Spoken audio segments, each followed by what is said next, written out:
Alvin, ang sundalo. Credit to the author. 969 hanggang 75. Ang mga pangalan po na nandito ay galing sa mga name generator. Kaya kung meron man pagkakatulad sa mga pangalan ng totoong tao o lugar, ito ay tunay na hindi sinasadya. Elder Ghost. Kahit na si Sherman ay may grade 2 spirit spear na nakasuporta sa kanya, hindi niya napigilan ang pagdura ng dugo mula sa kanyang bibig habang nakaluhod siya sa isang tuhod sa lupa. Habang umaagos ang kanyang dugo, isang nakasisilaw na ilog ang nabuo sa kanyang harapan. Ang tanging nararamdaman niya sa sandaling iyon ay naubos ang lahat ng lakas sa kanyang katawan. Wala na siyang lakas para labanan si Alvin. Sa ganoong sitwasyon, ang tanging bagay na maaasahan niya ay ang ghost flame na nakakubli sa kanyang katawan. Gayunpaman, hindi tumugon ang ghost flame kay Sherman sa pagkakataong ito. Elder Ghost, Elder Ghost. Nag-aalalang tawag ni Sherman. Gayunpaman, ang ghost flame ay hindi tumugon sa kanya na tila siya ay ganap na nawala. Sa sandaling iyon, napansin ni Sherman na may mali. Nahihirapang itinaas niya ang kanyang ulo at dahan-daang tumingin sa binata na naka-purple na naglalakad palapit sa kanya. Bumilis ang tibok ng puso niya nang makita ang chip tablet sa kamay ng binata na naka-purple, at hindi niya alam kung kailan ito lumitaw. Sa wakas ay naisip niya kung bakit hindi siya pinansin ng ghost flame. Inilabas ni Alvin ang Devil Seal tablet na nagawang sugpuin ang ghost flame. Naturally, iyon ay nangangahulugan na imposible para sa ghost flame na magpakita ng kanyang sarili at tulungan siya. Alvin. Hindi napigilan ni Sherman ang pag-igting ng kanyang mga ngipin habang nakatitig sa binata na nakasuot ng lila sa malapit. Bukod sa galit, may halong pait sa mga mata niya. Alam niyang napahamak siya. Sa sama ng loob sa pagitan nila ni Alvin, imposible para kay Alvin na palayain siya kahit na sumuko siya at nagmakaawa. Kaya naman, tumayo si Sherman at paspusang umasa sa grade 2 spirit spear. Pinandilatan niya si Alvin gamit ang kanyang mga mata na puno ng sama ng loob. Darfield. Alvin. Hindi kita mapapatawad kahit patay na ako. Hindi kita mapapatawad kahit maging multo ako. Hinawakan ni Alvin ang Devil Seal tablet sa isang kamay upang pigilan si Sherman na makakuha ng tulong mula sa tila kaluluwa ng Martial Emperor sa kanyang katawan upang lumaban at isang espada sa kabilang kamay habang malamig na nakatingin kay Sherman. Siguradong mamamatay si Sherman sa sandaling iwagayway ni Alvin ang espada sa kanyang kamay. Narinig niya ang sinabi ni Sherman at hindi niya napigil ang matawa. Hindi nagtagal, tinitigan niya ng masama si Sherman at mahinahong sinabi, "Sherman, iyon ba talaga ang iniisip mo? Hindi ako natatakot sa iyo kapag nabubuhay ka, bakit ako matatakot sa iyo kapag patay ka na?" Hahaha. Sa sandaling iyon, nagsimulang tumawa si Sherman. Ito ay kakaiba, at ang kanyang pagtawa ay nahihibang at walang pagkukunwari. Anong tinatawa-tawa mo? Sumimangot si Alvin at malamig na tinitigan si Sherman. Unti-unting humina ang tawa ni Sherman. Gayunpaman, may ngiti pa rin siya sa mukha, malamig at tusong ngiti iyon. Tumingin si Sherman kay Alvin na parabang nakatingin siya sa isang patay habang nakangisi. Alvin, paano kung patayin mo ako? Hanggat nalaman ng matataas na opisyal ng Skywolf Fort na nasa iyong mga kamay ang Devil Seal tablet, hinding-hindi ka nila bibitawan. Hihintayin kita sa impyerno. Siguradong hihintayin kita. Nagsimulang muling tumawa si Sherman habang nagsasalita siya. Para bang nakikita niya ang eksena kung saan pinatay si Alvin ng isang grupo ng matataas na opisyal mula sa Skywolf Fort. Maglaan ka ng oras at maghintay pagkatapos. Ngumisi si Alvin, itinaas niya ang kanyang braso at ibinaba ang kanyang espada patungo kay Sherman. Ang paghindayog ng espada ay naging sanhi ng kapansin-pansing pagbabago sa ekspresyon ng mukha ni Sherman at hindi niya maiwasang mapaungol sa malalim na boses. Hindi agad pinatay ni Alvin si Sherman. Ang espada sa kanyang kamay ay dumapo sa kanang palso ni Sherman, at bigla niya itong ibinaba. Fu! Tumalsik ang dugo ng baliin ni Alvin ang litid ni Sherman sa pamamagitan ng paghindayog ng espada. Nanginginig ang katawan ni Sherman na naiwan gamit ang isang kamay. Sa kabutihang palad, magagamit ni Sherman ang kabilang kamay para kumapit ng mahigpit sa grade 2 spirit spear. Kung hindi, siguradong bumagsak ang ulo niya sa lupa. Whoosh! Sa kasamaang palad, hindi na nakayanan ni Sherman ng iwagayway ni Alvin ang kanyang espada sa pangalawang pagkakataon at nabali ang litid sa kanyang natitirang kamay, at nahulog siya sa lupa. Ito ay hindi matiis na panoorin. Alvin, kung lalaki ka, patayin mo ako minsan at para sa lahat. Kung hindi, isa kang bastard na pinalaki ng isang patutot. Muling umungol si Sherman at baliw na tumitig kay Alvin na nakatingin sa kanya habang iniangat niya ang kanyang ulo. Sumigaw siya ng malakas na may intensyon na pukawin si Alvin upang patayin niya ito minsan at magpakailanman. Pagkatapos magsalita ni Sherman, ang mga mata ni Alvin ay natatakpan ng isang layer ng pula bigla. Maaaring insultuhan ni Sherman ang anumang bagay tungkol sa kanya, ngunit hindi mapapatawad para sa kanya na insultuhan ang kanyang ina. Gusto mong mamatay ng isang beses at para sa lahat. Hindi ko gagawin iyon. Hahayaan kitang mamatay sa isang mahaba at pahirap na kamatayan. Sa sandaling iyon, ang boses ni Alvin ay sobrang lamig na para bang nagmula ito sa isang butas ng lasaw. Kahit sino ay mapapag-goosebumps na marinig ang boses na iyon. Malaki ang pagbabago sa ekspresyon ni Sherman. Gusto niyang pukawin si Alvin sa simula, ngunit hindi niya inaasahan na ito ay magbabalik. Whoosh! Muling iniwas ni Alvin ang kanyang espada sa isang arco habang dahan-dahan niyang pinutol ang isa sa mga binti ni Sherman. Sa panahon ng pamamaraan, hindi na ito nakayanan ni Sherman at napahagulhol sa pagkawasak. Darfield. Alvin, ikaw. Ikaw ay isa kang demonyo. Isa kang demonyo. Malakas na sumigaw si Sherman nang makapagpahinga siya habang inilalayo ni Alvin ang kanyang espada. Whoosh! Gayunpaman, muling ibinaba ni Alvin ang espada sa kanyang kamay. Napahiyaw si Sherman nang maputol ang kabilang paa niya. Ang kanyang mukha ay mapatla, ngunit muli itong bumalik sa kanyang kulay pagkatapos niyang gamitin ang Origin Energy upang matigil ang pagdurugo mula sa sugat. Whoosh! Malamig ang ekspresyon ni Alvin habang iniaagaw niyang muli ang espada sa kanyang kamay habang kumikinang ang kanyang mga mata. Agad niyang sinira ang dantiyan ni Sherman. Ah! Sa sandaling ito, agad na nahimite si Sherman pagkatapos magpakawala ng sigaw. Kasabay nito, ang Origin Energy na ginamit upang matigil ang pagdurugo sa katawan ni Sherman ay nawala. Tuloy-tuloy na umaagos ang dugo mula sa mga sugat sa kanyang apat na paa. Napakabilis, naging ilog ito at nilunod ang katawan niya dito. Hanggang sa sandaling iyon, ang mabangis na kinang sa Alvin ay hindi pa rin nawawala. Sa kanyang nakaraang buhay sa mundo, siya ay isang ulila na walang mga magulang. Nagkaroon siya ng ina na nagngangalang Rosa nang dumating siya sa mundong ito.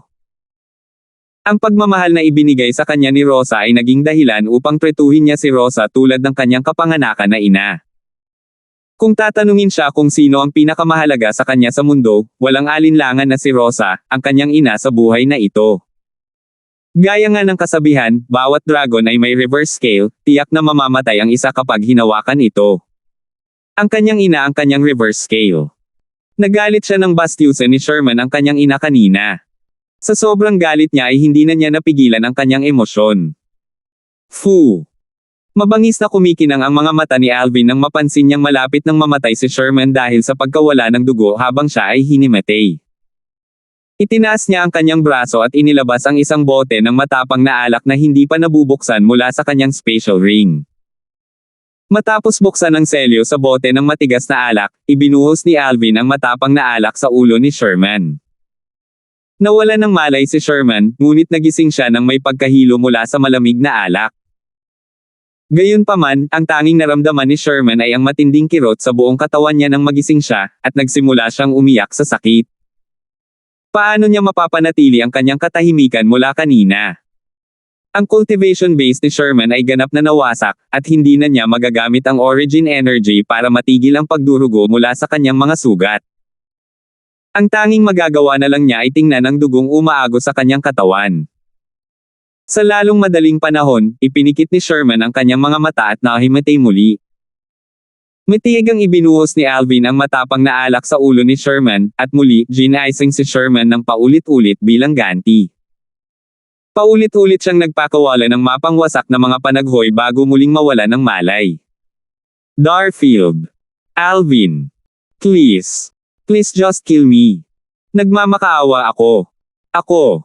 Nakikiusap ako sa'yo. Namumula ang mukha ni Sherman, at mahina ang kanyang hininga ngunit hindi niya mapigilan ang pagmamakaawa. Dapat mong malaman na ito ang magiging kahihinatnan mula sa sandaling ininsulto mo ang aking ina. Hindi pinansin ni Alvin si Sherman at patuloy siyang pinahirapan. Makalipas ang kalahating oras, malakas na bumagsak ang ulo ni Sherman sa lupa. Tuluyan na siyang nawala ng hininga at namatay dahil sa pagkawala ng dugo. Patay na si Sherman, patay na talaga siya. Ang galit ni Alvin ay unti-unting nawala nang mamatay si Sherman. Muli siyang tumingin sa mga mata ni Sherman. Bagamat may malamig na kinang pa rin ang sumisikat sa kanyang mga mata, wala nang hindi matatawarang puot tulad ng dati. Medyo nawala ng malay si Alvin habang nakatitig sa katawan ni Sherman. Sa sandaling ito, hindi niya maiwasang maalala ang oras noong una niyang nakita si Sherman. Nakasakay si Sherman sa isang lumilipad na hayop nang mapunta siya sa tuktok ng Duby Peak ng Seven Star Sword Sect sa Azure Forest Imperial Kingdom. Balak niyang makipagrelasyon sa nobya niyang si Kelly. Nagsimula ang hindi pagkakaunawaan sa pagitan niya at ni Sherman pagkatapos noon, at gumawa sila ng 2 taong kasunduan. Sa buong 2 taon, natalo niya si Sherman na ang cultivation base ay ilang level na mas mataas sa kanya ng madali gamit ang Soul Skill 1000 Illusions. Umalis si Sherman ng ayaw. Sa pagkakataong iyon nang muli niyang nakilala si Sherman ay nasa martial competition ng Dark Cloud Dynasty, ang salungatan sa pagitan nila ni Sherman ay bumangon. Tahimik na tiningnan ni Alvin ang patay na katawan ni Sherman habang comfortable niyang kinuha ang spatial ring ni Sherman. Puff! Sa susunod na sandali, isang lilang apoy na may gintong mga gilid ang sumunog sa mga kamay ni Alvin. Handa niyang ibuhos ang matapang na alak sa katawan ni Sherman para tuluyan na siyang mawala sa mundong ito. Teka! Teka! Sa sandaling ito, isang malamig, husky at matandang boses ang pumasok sa tainga ni Alvin. Napuno ito ng pag-aalala. Alvin, huwag ka munang magsunog. Huwag ka muna magsunog. Oh, bakit? Natatakot ka ba, matandang lalaki? Mahinahong sabi ni Alvin na may ngiti sa kanyang mga labi at kumikinang sa kanyang mga mata. Alvin, kung handa kang palayain ako, at hayaan mo akong tumira sa iyong katawan pansamantala, babayaran kita sa hinaharap. Hanggat nasa iyo ako, sa hinaharap, tiyak na. Natural, ang boses ay nagmula sa tila kaluluwang labi ng isang martial emperor powerhouse sa katawan ni Sherman. Boses iyon ni Ghost Flame. Nang makita niyang pinatay ang host niyang si Sherman, desperado siyang hanapin ang susunod niyang host. Kung hindi, ang labi ng kanyang kaluluwa ay ganap na maglalaho. Gayunpaman, bigla siyang huminto bago niya natapos ang pagsasalita. Panik na sabi niya pagkatapos huminto sandali, ano? Anong ginagawa mo? Hindi. Hindi. Hindi. Sa kasamaang palad, ito ay ang kapalaran ng Ghost Flame na hindi niya natapos ang kanyang sasabihin. Iyon ay dahil ang apoy na nasa kamay ni Alvin ay ibinuhos sa katawan ni Sherman sa sandaling huminto ang Ghost Flame kanina. Sinindihan nito ang matapang na alak sa katawan ni Sherman. Habang si Sherman ay nalunod sa apoy na mabilis na tumaas, ang Ghost Flame ay hindi makapagsalita, at siya ay nawala sa mundo tulad ng ginawa ni Sherman. Sherman, Ghost Flame, mamatay. Napanatili ni Alvin ang kanyang malamig na ekspresyon mula sa simula hanggang sa huli. Naturally, narinig niya ang boses ni Ghost Flame ng malakas at malinaw, ngunit hindi niya ito pinansin. Wala siyang ideya kung ano ang Ghost Flame na ito, at wala siyang ideya kung anong uri ng nakatagong panganib ang maaaring mangyari sa hinaharap kung hahayaan niyang idikit ang Ghost Flame sa kanyang katawan. Sa makatuwid, hindi siya nang ahas na kumuha ng panganib. Ang bunga ng espiritu. Si Alvin ay nagsagawa ng blood ownership claim sa spatial ring ni Sherman pagkatapos niyang bumalik sa katinoan. 770. Katulad ng espekulasyon ni Alvin, isa lamang sa 3 bunga ng espiritu na tumubo sa tricolor plant ang natitira sa sandaling ito. Kinain ni Sherman ang 2 sa mga bunga ng espiritu. Dapat ay natunaw lang ni Sherman ang nakapagpapagaling na bisa ng isang spirit fruit. Kung hindi, ang kanyang cultivation base ay tiyak na umakyat sa 2nd level void transformation kung natunaw niya ang medicinal efficacy ng pangalawang spirit fruit. Nang naisip ito ni Alvin, nadama niyang maswerte siya. Para sa kanya, si Sherman ay walang alinlangan na magiging mahigpit na kalaban kung siya ay nakalusot sa 2nd level void transformation. Ang dahilan kung bakit niya nagawang talunin ng direkta si Sherman kanina ay dahil sa kanyang kapangyarihan na pumipigil kay Sherman sa lahat ng aspeto. Kung hindi, hindi niya ito magagawa ng maayos. Kung hindi ko nalaman ang tricolor plant at pumunta ako dito o kung kinuha ni Sherman ang tricolor plant kasama niya nang kunin niya ang 3 bunga ng espiritu. Tiyak na wala ako dito sa oras para matagpuan siyang nagtatago dito. Hindi mapigilan ni Alvin na ipakita ang bakas ng takot sa kanyang mga mata kapag naiisip niya ito. Sa sandaling masipsip at matuno ni Sherman ang 3 bunga ng espiritu, tiyak na tatapusin niya ang kanyang cultivation base patungo sa second level void transformation. Talagang matatalo ako kapag nabangga ko siya sa oras na iyon, at malamang nagagamitin ko ang anting-anting para patayin siya. Habang iniisip ito ni Alvin, lalo siyang natakot. Pakiramdam niya talaga ay maswerte siya, at makikita ito sa kanyang mukha. Pakiramdam niya ay maswerte siya na hindi niya kinailangang gamitin ang anting-anting na iniwan lamang sa kanya ng kanyang ama sa pangalan. Di nagtagal, nalipat ang atensyon ni Alvin. Nagningning ang mga mata ni Alvin nang tingnan niya ang espiritong prutas sa kanyang kamay na sobrang pula na para bang may tumutulo na dugo. Kakainin ko itong spirit fruit at maghihintay hanggang sa umakyat ang cultivation base ko. Pagkatapos nito, ipagpapatuloy ko ang pag-iisip kung nasaan ang gitnang lugar. Tumingin siya sa sulok sa ibabaw ng liblib na kuweba na ito nang hindi malay habang iniisip niya ito. Ang hindi kapansin-pansing madilim na kuweba sa sulok ay kung saan nagtatago kanina si Sherman.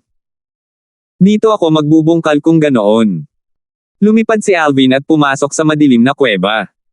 Nakita niyang walang laman ang lugar, at madali itong maglaman ng buong pagkatao niya. Maliwanag na ang maliit na kuweba na ito ay kakabukas pa lang. Parang ginawa ni Sherman, mahinang ungol ni Alvin sa sarili. Nakahinga siya ng maluwag na patay na si Sherman. Kung hindi, magdurusa siya na parang may nabara sa lalamunan. Napakakakaiba ng ghost flame na iyon. Buti na lang napatay ko siya kaya hindi na siya banta sa akin, mahinang sabi ni Alvin sa sarili habang kumislap ang kinang sa kanyang mga mata. Lahat ng 20 disipulo ng Skywolf Fort ay namatay sa aking mga kamay sa pagkakataong ito. I can consider this as earning back some interest from Skywolf Fort for myself.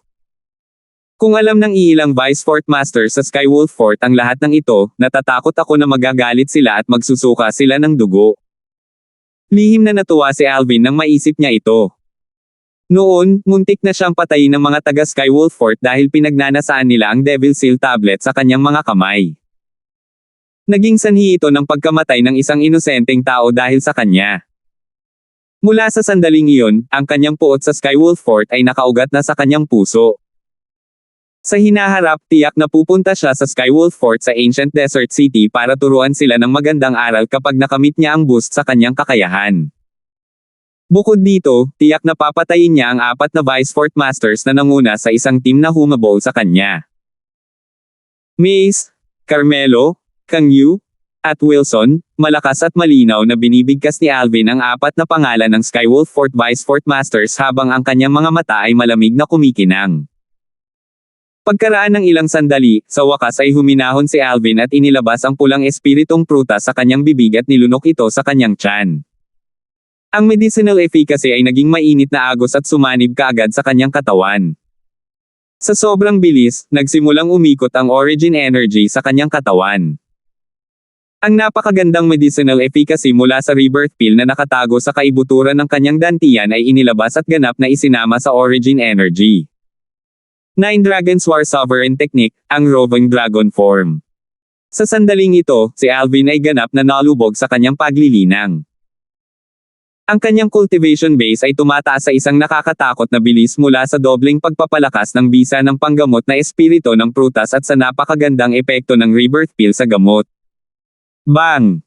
Bang! Bang! Ang ingay na iyon ay umalangaw-ngaw sa isa sa mga kuweba sa panlabas na singsing ng lihim na kayamanan ng Martial Emperor habang si Alvin ay malalim sa kanyang paglilinang. Paulit-ulit na naririnig ang malalakas na putok. Ang buong kuweba ay napuno ng bugzo ng malakas na hangin, at ang buhangin at alikabok ay lumilipad kung saan-saan. Mahirap para sa isa na makita kung ano ang nangyayari doon. Mayroong 2 silhouette na patuloy na kumikislap sa isa't isa sa kuweba. Ang labanan ay tila natigil sa isang pagkapatas. Mabubuo ang isang nangingibabaw na kislap ng Sable sa tuwing isa sa kanila ay ihahagis ang Sable sa kanyang kamay na may lakas ng paghahati ng bundok. Samantala, ang ibang tao ay may guwantes na sandata ng espirito sa magkabilang kamay. Sa tuwing siya ay sumuntok, ang lilang kidlat ay pumapalibot sa kanyang mga kamao at isang dumadagandong na tunog ang umalangaw-ngaw. Baron, bigyan mo ako ng profundity fragment na iyon. Kung hindi, tiyak na papatayin kita ngayon. Ang matipunong binata na ang mga suntok ay parang kulog ay may makapal na kilay, malalaking mata, at malakas at malinaw ang boses. Junlei, lahat kayang magyabang. Kung talagang may kakayahan ka, sige, patayin mo ako at kunin mo ang profundity fragment sa aking mga kamay. Bagamat ang profundity fragment na mayroon ako ay isang 8th level Monarch Stage Thunder profundity fragment, nababagay ito sa iyo. Gayunpaman, sa pagkakaalam ko, maraming matataas na opisyal sa iyong Azumo sect na nakaintindi sa 9th level Advanced Thunder concept, tama ba? Makikinabang ka lang sa iba kahit na nakuha mo itong profundity fragment. Bakit mo gagawin ang lahat para dito?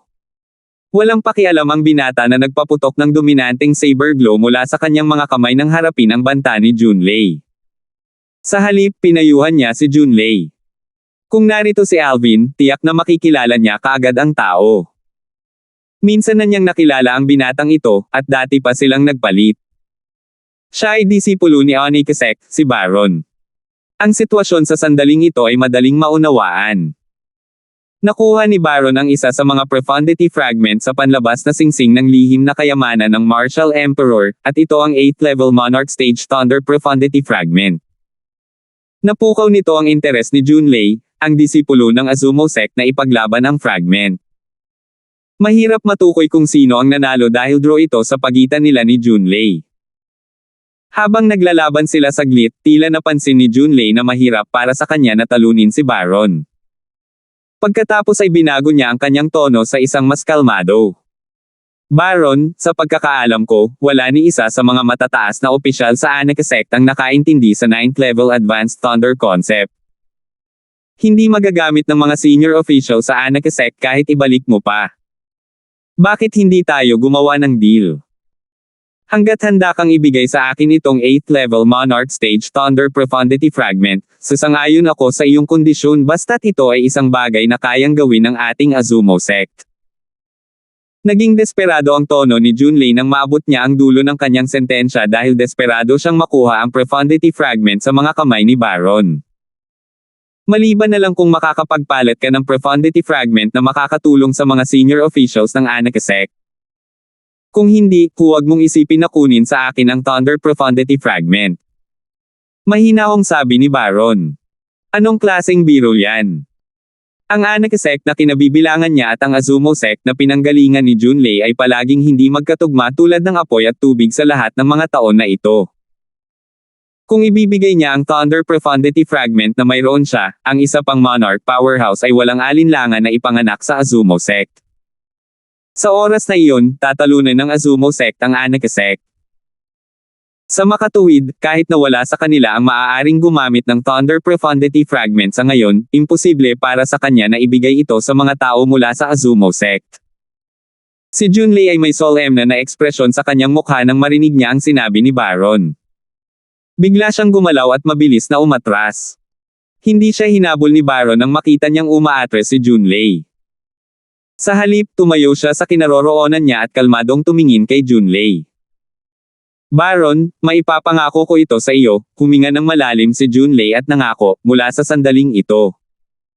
Magtutulungan kami upang tingnan at ipaglaban ang pangalawang Profundity Fragment. Isang ngiti ang lumitaw sa mukha ni Baron nang marinig niya iyon. Si Junlei ang pangalawang pinakamakapangyarihang tao sa mga alagad ng kasalukuyang Azumo sect. Ang kanyang kakayahan ay hindi mas mababa kaysa kay Baron. Tiyak na malalampasan niya ang lahat ng mga hadlang para makuha ang Profundity Fragment na kailangan ng Aneka sect kung makikipagtulungan siya kay Junlei. Mula sa sandaling ito, bukod sa pagtingin at pakikipaglaban para sa iba pang Profundity Fragment sa Outer Ring. Kailangan din nating alamin ang mga direksyon patungo sa gitnang lugar ng lihim na kayamanan ng Martial Emperor at magtungo doon, sabi ni Baron. Pagkatapos nito, ang maliit na koponan na itinatag ni Baron at Junlei ay pansamantalang nagsimulang kumilos ng matulin sa panlabas na ring. Sa kasamaang palad, hindi natupad ang pangarap nilang hanapin ang 4 pang profundity fragment sa outer ring. Ang 4 na profundity fragment ay nakahanap ng sarili nilang mga master. Nang hinahanap ni Baron at Junlei ang mga direksyon patungo sa gitnang lugar ng lihim na kayamanan ng Martial Emperor, isang grupo ng mga nakaligtas sa lihim na kayamanan ng Martial Emperor ay naghahanap din ng mga fragment. Ang sentrong lugar ng lihim na kayamanan ng Martial Emperor ay ang lugar kung saan winakasan ng Martial Emperor, na nag-iwan ng lihim na kayamanan na ito, ang kanyang buhay. Ayon sa mensahe ng Martial Emperor, dapat doon matatagpuan ang kanyang katawan. Bukod sa maraming kayamanan na maaaring naruroon, ang 3 profundity fragment sa katawan ng Martial Emperor lamang ay sapat na upang mabaliw ang isang tao na hanapin sila. Iyon ay Emperor Stage Profundity Fragment at 2 Monarch Stage Profundity Fragment. Habang hinahanap nila ang gitnang bahagi ng lihim na kayamanan ng Martial Emperor at papunta doon, nanatiling nakalubog si Alvin sa kanyang cultivation. Parang nakalimutan niya ang oras. 9 Dragon's War Sovereign Technique, ang Roving Dragon Form. Ang origin energy sa kanyang katawan ay mabilis na umiikot upang mapalakas ang kanyang cultivation base ng mabilis. Hindi alam kung gaano katagal ang lumipas nang sa wakas ay iminulat ni Alvin ang kanyang mga mata na kumikinang sa dilim. Malapit na. Nagising si Alvin nang bumalik sa kanyang dantian ang napakalaking bisa ng rebirth pill sa gamot at hindi siya nagpatuloy sa paglilinang. Samantala, naubos na niya ang bisa sa gamot ng pulang espiritong prutas. Ang kanyang cultivation base ay matagumpay na nakapasok sa 3rd level void transformation, at naabot niya ang talampas ng 4th level void transformation at hindi pa rin ito matatag. Ang hangin. Biglang sumipol ang malakas na hangin sa maliit at madilim na kuweba. Maya-maya pa'y palakas ng palakas ang ingay. 3rd level advanced wind concept. Sa wakas ay naintindihan ko na ito. Sa sandaling iyon nang si Alvin ay nagbubulungan sa kanyang sarili, lumipad siya palabas ng maliit, madilim na kuweba na tila siya ay naging isang bog zone ng hangin. Pagkatapos ay nagpakita siya sa maluwang na kuweba sa labas na kasing liwanag ng araw. Dapat kong patuloy na hanapin ang mga direksyon patungo sa gitnang lugar ng lihim na kayamanan ng Martial Emperor, ungol ni Alvin. Nang matapos siyang magsalita ay wala na siyang makita. 971. Nabasag ni Alvin ang kanyang cultivation base at naunawaan ang 3rd level advanced wind concept, at mabilis siyang lumabas na parang kidlat. Ang heaven and earth phenomenon sa itaas ng kanyang ulo ay sumunod sa kanya tulad ng kanyang anino. Nang ang enerhiya ng kaki ay dumagundong sa ibaba ng mga paa ni Alvin, para siyang umalingaw-ngaw sa lupa. Naglakbay siya sa ilang kuweba pagkatapos niyang lumabas. Bukod sa mga bolts ng laganap na lilang kidlat na umaalingaw-ngaw sa paligid ng kaki energy, may mga alon ng berdeng enerhiya na sumusunod dito. Bukod dito, mayroong isang mahinang layer ng enerhiya sa kanyang katawan na kumilos bilang isang pathfinder habang nagmamadali si Alvin. Sa mas malapit na pagsisiyasat, ito ay isang alon ng hugis espada na enerhiya. Samantala, ang mga silhouette ng sinaunang may sungay na dragon ay lumipad sa itaas ng kanyang ulo kapag siya ay nagmamadali. Nagbabanta ang itsura niya. Dahil sa mabilis na bilis, mahirap para sa isa na makita kung gaano karaming mga silhouette ng sinaunang may sungay na dragon ang naroon. Sa sandaling ihinto ni Alvin ang kanyang paggalaw, ang heaven and earth phenomenon sa itaas ng kanyang ulo ay magiging napakalinaw. Mayroong kabuoang 1,150 sinaunang sungay na mga dragon na silhouette. Isang 3rd level void transformation na may origin energy boost na kasing lakas ng 400 sinaunang may sungay na dragon. Ang 3rd level advanced wind concept ay mayroon ding lakas ng 400 sinaunang may sungay na dragon. Ang kombinasyon ng tatlong natitirang uri ng 9th level void interpretation concepts ay kasing lakas ng 300 sinaunang may sungay na dragon. Sa kabuuan, mayroon itong lakas ng 1,100 sinaunang may sungay na dragon. Ang dagdag na 50 sinaunang may sungay na mga dragon ay nagmula sa resonasyon ni Alvin sa Earth energy sa tulong ng Earth concept at ng Earth. Ito ay kalahati ng kapangyarihan ng Earth concept. Si Alvin ay hinimok ng lakas ng 1,150 sinaunang may sungay na dragon, at siya ay kasing bilis ng hangin at kulog. Maraming martial artists ang hindi makahabol sa bilis niya dahil sa bilis niya. Hindi alam kung gaano katagal ang lumipas nang huminto sa paggalaw si Alvin, at hindi siya masyadong maganda. Conrad. Nagpakita si Alvin ng malamig na kinang sa kanyang mga mata na tila lalamunan niya ang susunod na taong nakita niyang buhay nang makita niya ang katawan na nakahandusay sa lupa. Si Conrad iyon, isang taong kilala niya. Kilala na niya si Conrad bago siya sumali sa Five Element Sect. Bagamat natapos ang kanilang unang pagkikita sa isang hindi kanais-nais na tala, ito ay talagang sanhi ng pagkalinlang ni Conrad ng kanyang kapanganakang kapatid. Talagang gusto ni Alvin si Conrad bilang isang tao. Bago pumasok sa lihim na kayamanan ng Martial Emperor, si Conrad ay isang aktibong tao. Gayunpaman, isa na lang siyang malamig na katawan. Bukod dito, halatang patay na siya sa loob ng maraming araw. Bang! Tahimik si Alvin habang itinaas niya ang kanyang paa at nakatapak sa lupa. Dagindong. Dumagundong. Bigla-bigla, lumitaw ang isang mabangis na bitek sa lupa kung saan natapakan ni Alvin. Tumigil lamang ito sa pagbitak ng kumalat ito sa katawan ni Conrad, na naging dahilan ng pagbagsak ng katawan ni Conrad. Habang itinataas ni Alvin ang kanyang mga braso, ang Origin Energy ay sumanib sa Earth Energy at sumugod sa gilid ng pader ng kuweba. Nagsimulang mag-chip ang mga bato mula sa itaas at nagsimulang bumagsak ang mga graba. Whoosh! Muling itinaas ni Alvin ang kanyang mga braso habang kinokontrol niya ang mga chips at graba gamit ang kanyang enerhiya upang punan ang mga puwang para sa libing ni Conrad. Nais niyang mailibing si Conrad sa ilalim ng lupa sa kapayapaan. Magpahinga ka sa kapayapaan, bulong ni Alvin sa sarili habang nakayuko habang tinitingnan ang mga bitek na nagkalat sa buong lugar. Anong ginagawa niya? Nakita ko kasi kanina. May ibinabaon daw siyang katawan. Dapat kapatid ng parehong sekta na ka-close niya. Hindi alam kung kailan ito nangyari ngunit ang eksenang nilikha ni Alvin ay nakaakit ng marami na panoorin. Nakatayo sila sa malayo at nag-uusap. Nakasimangot si Alvin habang naghahanda na siyang umalis. Si Alvin. 2 tao ang pumasok sa kuweba upang manood, at hindi nila maiwasang mapasigaw nang makita nila si Alvin. Tumingin si Alvin nang marinig niya ang boses. Nakilala niya ang dalawa sa unang tingin, sila ang 2 monghe na disipulo mula sa Empyrean Temple. Bagaman hindi niya kilala ang dalawa, mayroon siyang ilang mga impresyon sa kanila. Tumango si Alvin sa kanila. Akala niya ay tadhana na ang magkita dito dahil sa iisang pasukan sila nanggaling.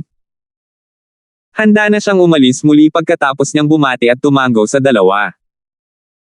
Gayunpaman, bago pa siya makagalaw, napagtanto niyang napaliligiran siya ng 3 tao na parang 3 kidlat na lumapit sa kanya. Habang nakapalibot sa kanya ang 3, kumikinang ang kanilang mga mata habang nakatitig sa kanya na may nakasulat na katakawan sa kanilang mga mukha. Nakatingin sila sa kanya na parabang isa siyang mahalagang kayamanan. Ikaw si Alvin. Ang pinakamakapangyarihang tao sa kasalukuyang Five Element Sect sa silangang bahagi ng Hilagang Disyerto. Balita ko nakakuha ka ng Profundity Fragment. Habang napapaligiran nilang 3 si Alvin, nagsalitan silang magsalita habang bumibilis ang kanilang paghinga. Oh! Paano ko makakalimutan? Alvin. Nabalitaan ko sa isang tao na nakakuha siya ng Profundity Fragment kanina. Narinig ko rin ang tungkol dyan. Si Alvin, ang pinakamakapangyarihang tao sa mga alagad ng kasalukuyang Five Element Sect. Kakakuha lang niya ng Profundity Fragment hindi pa katagal. Nako, siya pala ang Alvin na iyon. Bukod sa 2 monghe ng Empyrean Temple na may bahagyang pagbabago ng ekspresyon, ang iba ay nakatitig kay Alvin ng may pananakot. Hindi na sila makapaghintay na patayin siya kaagad at kunin sa kanya ang Profundity Fragment. Napasimangot si Alvin nang marinig niya ang talakayan sa paligid niya. Agad niyang tiningnan ang 2 monghe na disipulo mula sa Empyrean Temple. Biglang nagbago ang ekspresyon ng dalawang Empyrean Temple monk disciples at nagsalita kaagad sa gulat habang umiiling, "Alvin, wala akong alam tungkol sa pagkuha mo ng profundity fragment." Tama. Kung alam namin na nakuha mo ang profundity fragment at nagpakalat ng balita, siguradong hindi namin na-expose ang identity mo kanina. Tila medyo nataranta ang dalawang monk disciples ng Empyrean Temple nang magsalita sila. Nasaksihan nila ang kakayahan ni Alvin dati. Hanggat payag si Alvin, isang suntok lang ang kailangan niya para agad na patayin silang dalawa. Lalong lumalim ang pagsimangot ni Alvin. Hindi niya sinisi ang dalawang monk disciples ng Empyrean Temple sa paglantad ng kanyang pagkakakilanlan, sa halip, curious siya kung paano nalaman ng iba na nakakuha siya ng profundity fragment. Higit sa lahat, alam ng mga taong ito ang kanyang pangalan pati na rin ang kanyang background sa kabila ng katotohanang hindi pa nila siya nakita noon. Nang makuha ko ang 7th level Monarch Stage Earth Profundity Fragment, nag-ingat ako sa paggamit ng spiritual energy para suriin ang aking paligid. Bukod sa aking sarili, tiyak na walang ibang nabubuhay na tao ang nakakaalam tungkol sa pagkuha ng Profundity Fragment. Naalala ni Alvin ang eksena nang makuha niya ang 7th level Monarch Stage Earth Profundity Fragment, at talagang sigurado siya doon. Talagang walang ibang nabubuhay na tao na nakakaalam na nakuha niya ang Profundity Fragment. Ibig sabihin isa lang ang posibilidad. May taong sadyang kinulit ako sa pagtatangkang gawin akong karaniwang kaaway sa grupo ng mga kabataang pumasok sa lihim na kayamanan ng Martial Emperor. Gusto ng taong iyon na patayin ako. Naisip ito kaagad ni Alvin pagkatapos niyang pag-isipan ito. Isang layer ng pula ang lumitaw sa kanyang mga mata nang maisip niya ito. Hindi niya napigilan ang galit na namumuo sa kanya sa mga sandaling ito. Ang pinakagusto niyang gawin sa mga sandaling ito ay ang hanapin ang taong nagsimula ng tsismis at pumatay sa kanya. Bagamat hindi siya nag-aalala tungkol sa mga kahihinatnan ng tsismis, labis siyang nairita na kinuwento siya ng taong iyon habang nagtatago sa dilim. Bukod sa dalawang monghe ng Empyrean Temple na sobrang takot na nanginginig habang nakatayo sa malayo, napagtanto ni Alvin na may 4 pang tao na lumapit sa kanya at pinalibutan siya, hindi kasama ang 3 taong nakapaligid sa kanya kanina. May kabuuang 7 sa kanila ang nakapaligid sa kanya. Sa sandaling ito, naisip ni Alvin ang sitwasyon. Bukod sa 3 tao na magkasama sa simula, ang iba pang 4 ay pinaghiwalay sa 2 maliliit na koponan. 2 sila sa bawat maliit na pangkat. Sa sinabi nito, ang 7 sa kanila ay nagmula sa 3 magkakaibang puwersa. May kabuuang 6 na puwersa na nagmula sa entrance no. 2. Bukod sa 20 disipulo ng Skywolf Fort na namatay sa kanyang mga kamay, bagaman hindi niya kilala ang natitirang mga tao mula sa 5 puwersa, mayroon siyang magaspang na ideya kung sino sila.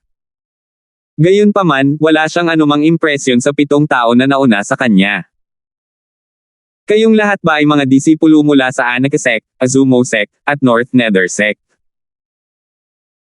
Nagtanong si Alvin gamit ang kanyang malalim na boses at itinoon ang kanyang paningin habang nakaharap ang 7 kabataang powerhouse na ang origin energies ay tumataas habang ang kanilang mga konsepto ay malapit ng sumunod. Lahat sila ay nakahanda sa pag-atake. Tama na yan. Bakit? Natatakot ka ba? Nang marinig nila ang sinabi ni Alvin, isang pares ng mga kabataang powerhouse na nakapalibot sa kanya ang may pagmamalaki ng ngiti sa kanilang mga mukha. Bilang mga disipulo mula sa second-rate na puwersa, nagkaroon sila ng pakiramdam ng superiority nang makatagpo sila ng mga disipulo mula sa third-rate na puwersa tulad ng 5-element sect. Mukhang 2 talaga ang pasukan sa lihim na kayamanan ng Martial Emperor. Ang mga tao mula sa Anakin Sect, Azumo Sect at North Nether Sect ay nagmula sa entrance no. Isa habang ang iba at ako ay nagmula sa entrance no. 2. Hanggang ngayon, hindi ko pa nakikilala ang sinumang nanggaling sa 3 pasukan. Napaisip si Alvin at lihim na kinumpirma ang katotohanan. Kahit na si Alvin ay napapaligiran ng 7 sa kanila, hindi siya natakot. Mabagal siyang nagtanong, sino sa inyo ang mga disipulo ni Anakin Sect? Sa sandaling ito, ang mga mata ni Alvin ay kalmado at ang kanyang mukha ay nakaka-relax. Hindi magbabago ang kanyang ekspresyon kahit na gumuho ang mountain tide sa kanyang harapan. Kami ay mga disipulo ng Anakesek, mahinahong tugon ng isang binata at babae pagkatapos magsalita ni Alvin. Nagsuot ng malamig na ekspresyon ang binata habang mata ko na nakatitig kay Alvin. Samantala, ang dalaga ay may kalmadong ekspresyon, at walang makapagsasabi kung siya ay masaya o galit. Para sa kapakanan na makilala ko si Baron, ipapayo ko sa iyo na umatras. Tahimik na sinulyapan ni Alvin ang dalawang disipulo ng Anakesek. Payapa ang tono niya nang walang anumang emosyon. Si Baron ay disipulo ng Anakesek na nakilala niya kanina. Siya ay may napakalaking kakayahan na may third level void transformation cultivation base. Nang magkita silang dalawa, ang ginawa niya ay ang pakikipagkalakalan kay Baron dahil ito ay kapaki-pakinabang sa magkabilang panig. Isang beses lang sila nagkita, pero nagustuhan niya ang prangka na karakter ni Baron. Nang malaman niyang ang duo na nauna sa kanya ay mga disipulo ni Anakesek, handa niyang hayaan silang mabuhay nang maalala niya si Baron. Kung hindi, tiyak na hindi siya mag-aaksaya ng hininga sa mga ito.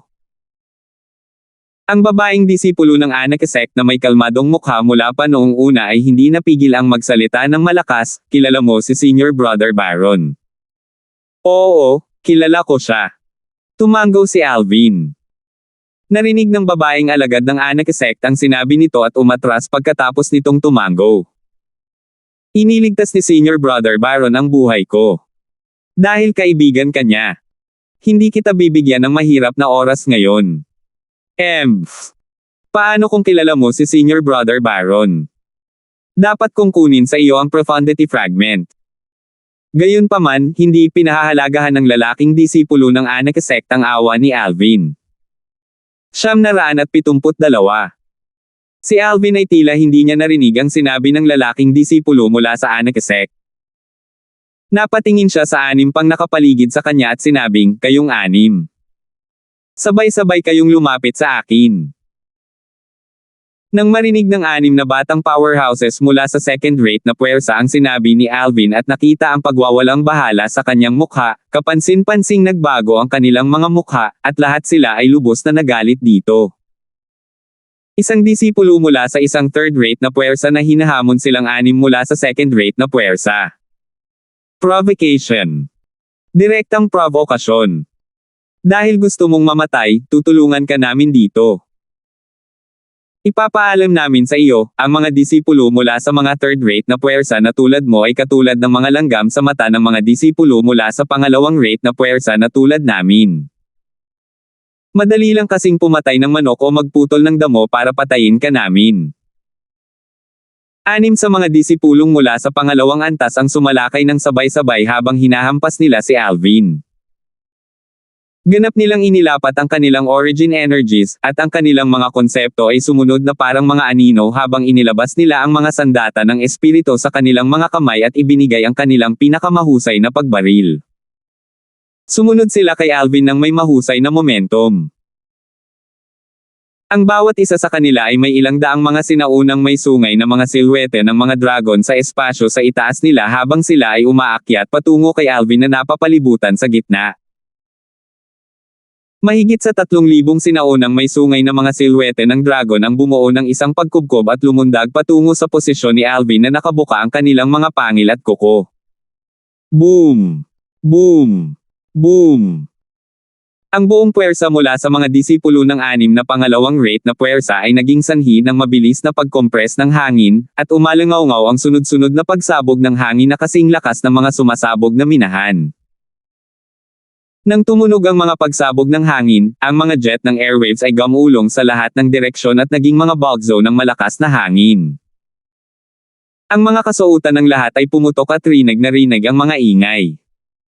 Patayin. Ang mga espiritong sandata sa mga kamay ng anim na disipulo mula sa mga second-rate na puwersa ay tila naging mga death side sa sandaling iyon habang papunta sila kay Alvin, sinusubukang anihin ang kanyang buhay. Ang babaeng alagad ng Anakesek ay kalmadong tumingin sa gilid. Sa kanyang opinyon, imposible para sa binata na nakasuot ng lila, si Alvin, na makaligtas sa mga pag-atake ng anim na batang powerhouse mula sa mga second-rate na puwersa.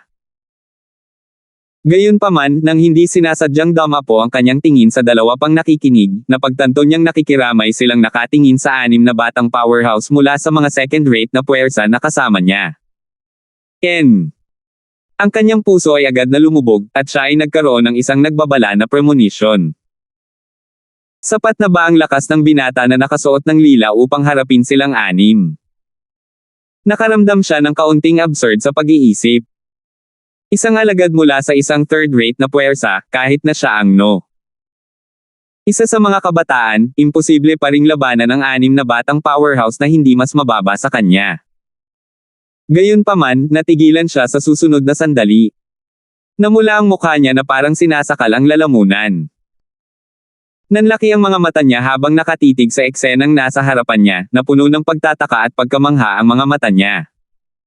Oh, Diyos! Ano ang nakita niya? Sa ilalim ng pagkubkob ng 6 na kabataang powerhouse na kasing lakas niya, ang binata na nakasuot ng lila ay casual na humakbang pataas. Isang espada na naglalabas ng mapangwasak na aura pagkatapos ay lumitaw sa kanyang mga kamay. Ito ay tiyak na hindi isang grade 2 spirit sword. Isang ideya ang agad na lumitaw sa kanyang subconscious mind. Ang masikinagulat niya ay ang sumunod na hakbang mula sa binata na naka-purple. Inilapat niya ang kanyang origin energy na patuloy na nagbabago sa isang napakalaking halaga ng kaki na enerhiya na pinagsama-sama ng mga bolts ng purple na kidlat kasama ng mga bugzo ng berdeng hangin na nagpapatigas. Bukod pa riyan, may matulin at nakakatusok na aura sa binata na naka-purple. Konsepto ng espada. Ang babaeng disipulo ng Anakesect ay pamilyar dito dahil siya ay isang martial artist na nakakaintindi sa sword concept. Naiintindihan niya ang napakaraming konsepto.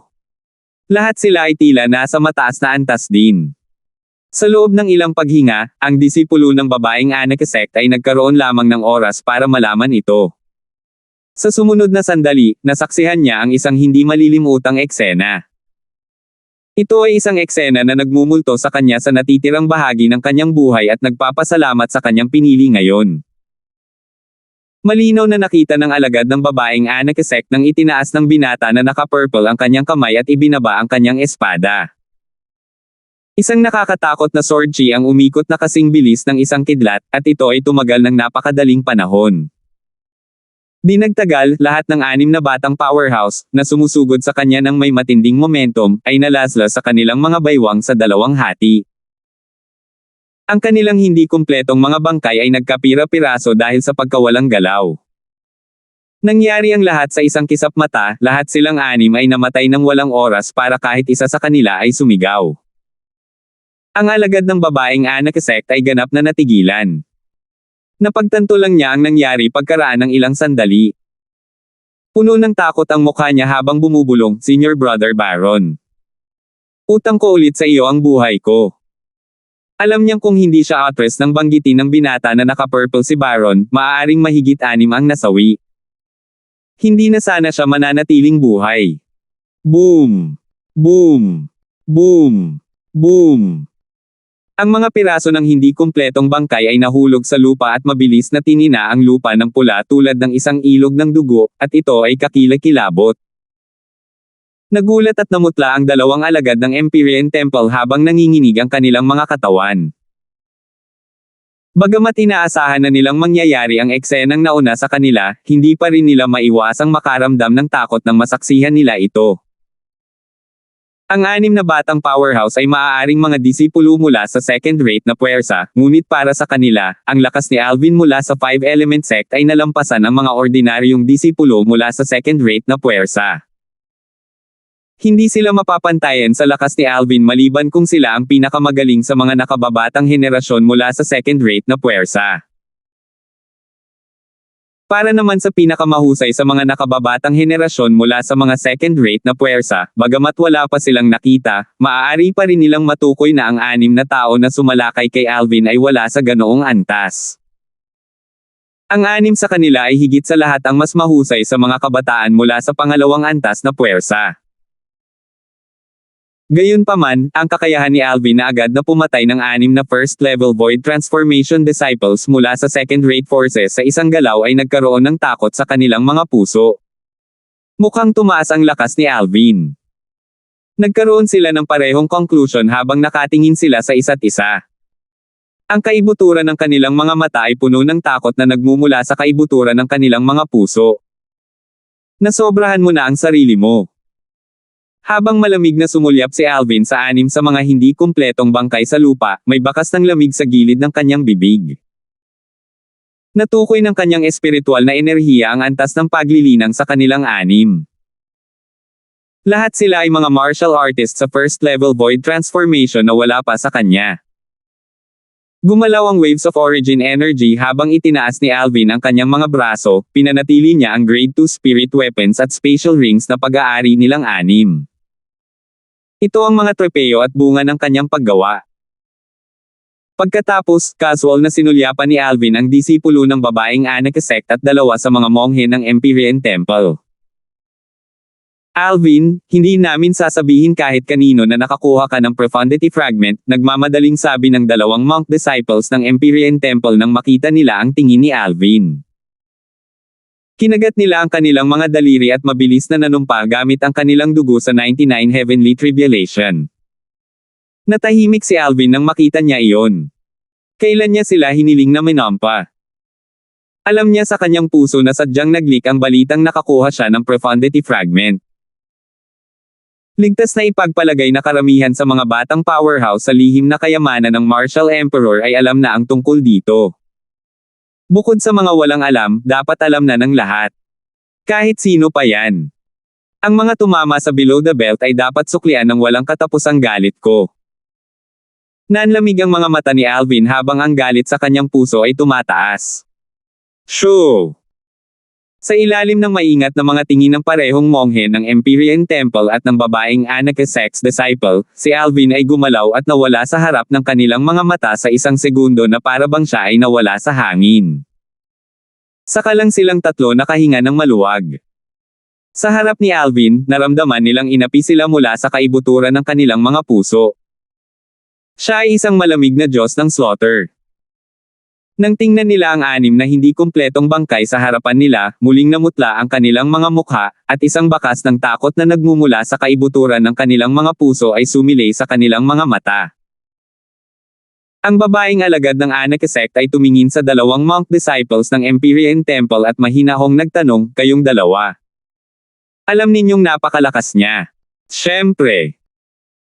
Napatay niya ang 48 batang disipulo mula sa 3 antas na puwersa gamit lamang ang 2 espada nang pumasok siya sa lihim na kayamanan ng Martial Emperor. Siya ay isang freak. I have to say, you made the right choice.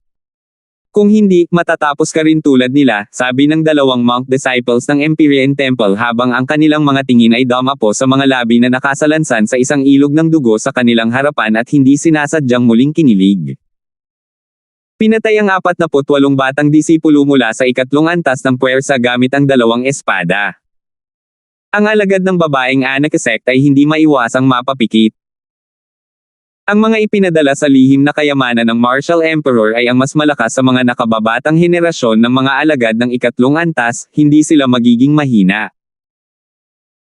Gayunpaman, upang patayin ang 48 batang disipulo mula sa 3 antas na puwersa gamit lamang ang 2 espada, alam niyang hindi niya iyon makakamit sa kanyang lakas. Kahit na kaya niyang patayin silang lahat, hindi niya ito magagawa ng simple at mabilis. Alvin. Senior Kuya Baron, anong klaseng freak ang nakilala mo? Isang mapait na ngiti ang sumilay sa gilid ng bibig ng babaeng alagad ng Anaka sect. Kung hindi binanggit ni Alvin si Baron sa isang napapanahong paraan, at hindi siya umatras sa labanan dahil nailigtas ni Baron ang kanyang buhay noon, siya ay higit pa sa patay.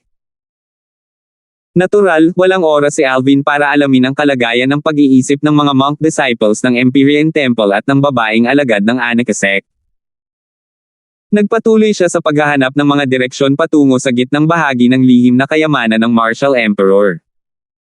Malinaw, sinusubukan din niyang tukuyin kung sino ang taong nag-frame sa kanya. Alam ang pangalan ko at background ko. Ang taong bumalandra sa akin ay malamang na mula sa isa sa 6 na pangunahing puwersa na pumasok sa lihim na kayamanan ng Martial Emperor kasama ko. 19 na disipulo mula sa Skywolf Fort ang pinatay ko sa sandaling makapasok kami sa lihim na kayamanan ng Martial Emperor. Si Sherman kaya ang nagpakalat ng balita. Napakunot ang noo ni Alvin habang naiisip. Sa kanyang opinyon, ito ang pinakamabubuhay na posibilidad. Bagamat napatay niya si Sherman, sino ang nakakaalam kung na-frame na siya ni Sherman sa pamamagitan ng pagpapakalat ng balita na mayroon siyang profundity fragment bago iyon? Hindi. Sa lalong madaling panahon, biglang may naisip si Alvin at umiling. 973. Ang labi ng kaluluwa na nakatago sa katawan ni Sherman ay malamang na mula sa Devil Seal Tablet. Pagkatapos ng lahat, nagmamay-ari nga siya ng isang fragment ng Devil Seal Tablet. Higit sa lahat, ang natitirang kaluluwa na nakatago sa katawan ni Sherman ay tila isang Martial Emperor powerhouse na nakakilala sa Devil Seal Tablet. Posibleng alam niya ang background ng Devil Seal Tablet. Pagkatapos, dapat niyang malaman ang halaga ng Devil Seal Tablet. Nangangahulugan din ito na hindi ako keyframe ni Sherman. Kung hindi, kung ako ay papatayin, ang Devil Seal Tablet ay mahuhulog sa mga kamay ng ibang tao. Si Alvin ay maraming iniisip sa loob lamang ng ilang minuto. Una, sigurado siyang alam ni Sherman ang halaga ng Devil Seal Tablet. Noong siya ay hinuhuli ng 4 na Vice Fort Masters ng Skywolf Fort, pinamunuan ito ni Sherman na may Devil Seal Tablet. Maaaring gusto ni Sherman na makuha muna ng Skywolf Fort ang Devil Seal Tablet bago niya ito bawiin gamit ang ibang mga pamamaraan. May tulong siya mula sa isang kaluluwang nalalabi na tila isang Martial Emperor powerhouse, hindi ito magiging mahirap na makakuha ng lakas na hihigit sa Skywolf Fort sa hinaharap. Gayunpaman, iba ito sa lihim na kayamanan ng Martial Emperor. Sa sandaling ipagkalat niya ang balita na mayroon akong profundity fragment. Hindi niya malalaman kung sino ang pumatay sa akin, lalo pa ang pagkuha ng Devil Seal Tablet mula sa taong pumatay sa akin. Sa ganitong linya ng pag-iisip, kinumpirma ni Alvin na ang taong nag-frame sa kanya ay hindi si Sherman. Dahil interesado si Sherman sa kanyang Devil Seal Tablet, hindi niya gagawin ang ganoong katangahang bagay. Ngunit kung hindi si Sherman, sino ito? Nakasimangot si Alvin habang lumilipad. Hindi pa rin niya moari kung sino ang nagtatangkang kumalabit sa kanya. Di kaya yung 2 disipulo mula sa Sun Moon Sect? Hindi nagtagal, naisip ni Alvin ang natitirang mga alagad ng Sun Moon Sect. Sila ang may pinakamalaking motibo mula noong namatay ang iba pang mga alagad ng Sun Moon Sect sa kanyang mga kamay. Kung gusto nilang maghaiganti ang 2, sila ang may motibo. Bukod sa kanila, may motibo din ang mga tao mula sa Emotion Severing Sect. Noong una siyang pumasok sa lihim na kayamanan ng Martial Emperor, napatay niya ang 19 na disipulo mula sa Skywolf Fort, 17 disipulo mula sa Sun Moon Sect, at 12 disipulo mula sa Emotion Severing Sect.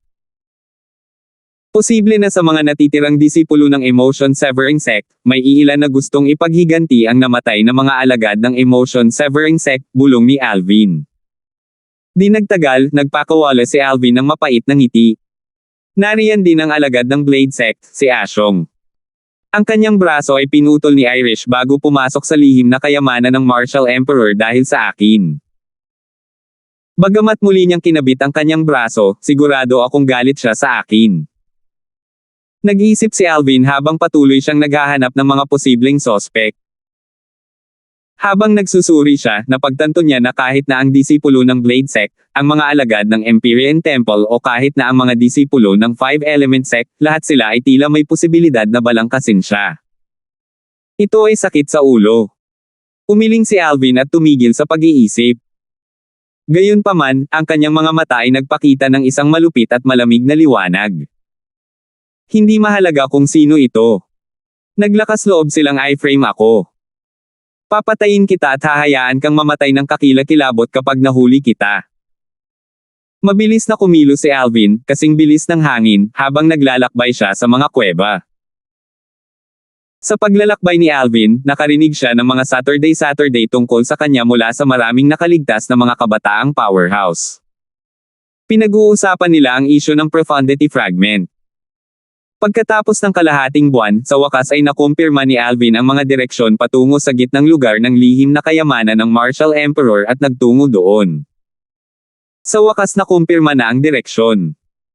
Nandoon ang palasyo ng powerhouse ng Martial Emperor na iyon. Lumipad si Alvin patungo sa gitnang bahagi ng lihim na kayamanan ng Martial Emperor.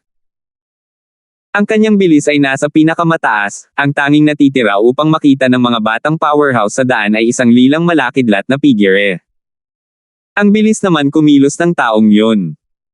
Oo, hindi ko man lang naabutan ang trail niya. Ang bilis. Dapat nasa 4th level void transformation man lang siya o mas mataas. Ang mga batang powerhouse sa daan ay hindi napigil ang mapabuntong hininga at aminin ang pagkatalo nang makita nila ang kumikislap na lilang figure.